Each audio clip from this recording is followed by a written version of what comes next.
In this video we're talking about the angle sum of polygons.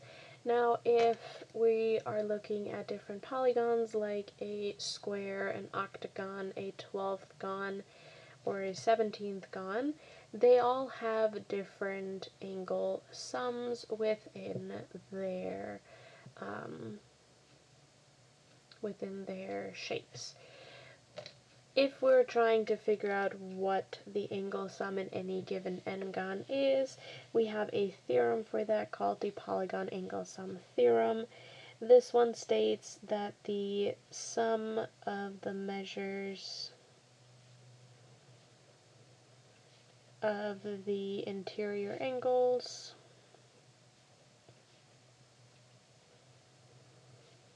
of an n-gon is n minus 2 times 180. So if we wanted to find the angle sum, or the sum of the interior angle measures of a 17 gon, n is 17, so that means our sum, which we just said is n minus 2 times 180, we plug in the 17 for n, we have 17 minus 2 times 180, or 15 times 180, which is 2,700 degrees. Alright, now we have three different types of polygons. We have an equilateral polygon. This is a polygon with all sides congruent. We can also have an equiangular polygon. This is a polygon with all angles congruent. And lastly, a regular polygon. This is a polygon that is both equiangular and equilateral.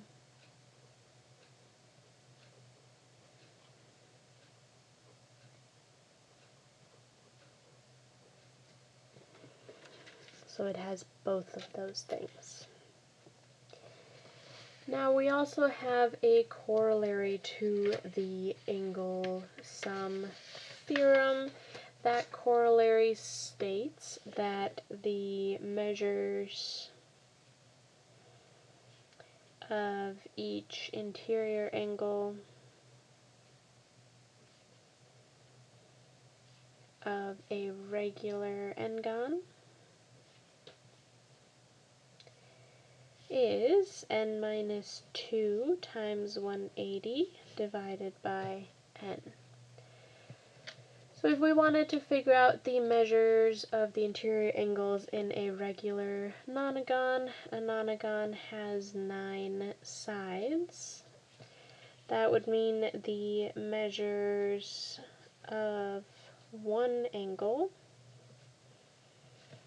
is 9 minus 2, right? N was the side length, so in this case 9, times 180 divided by 9, which is 7 times 180 over 9, or 140 degrees.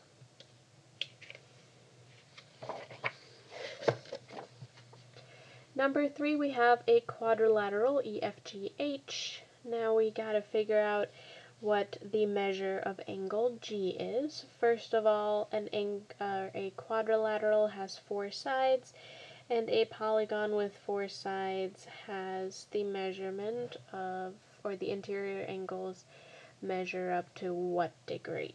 We'll use our formula from the last page, plug in the 4 for n, and we figure out that the angle sum is going to be 360, which means that angle F plus angle E plus angle H plus the measurement of angle G need to be equal to 360 degrees.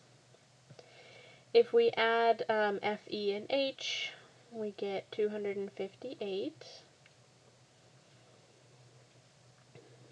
subtract 258 from both sides, and we figure out that angle G measures 102 degrees.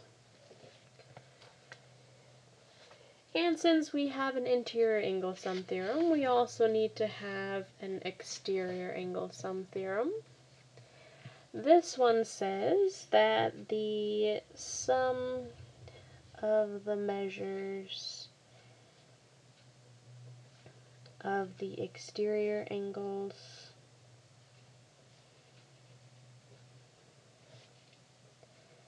of a polygon, one at each vertex, is 360 degrees. So if we have a pentagon, I'm going to draw a very, very bad one. Let's just pretend that is a regular pentagon. Pentagons are hard to draw. If we extended all of these, and we labeled our angles 1, 2, 3, 4, 5, those are my exterior angles. The measurement of angle 1 plus the measurement of angle 2 plus the measurement of angle 3 plus measurement of angle 4 plus the measurement of angle 5 are equal to 360 degrees.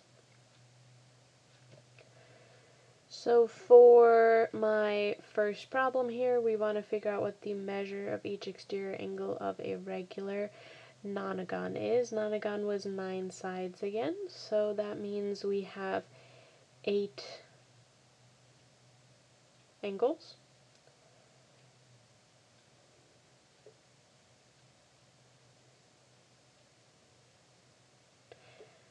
I believe that image might be wrong. This one is not a 9-sided one. This one is an 8-sided one.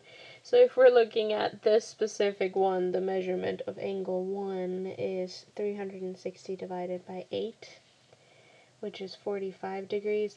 Nonagon, we said on the last page, was 9 sides, which is not this, obviously, because this one only has 8.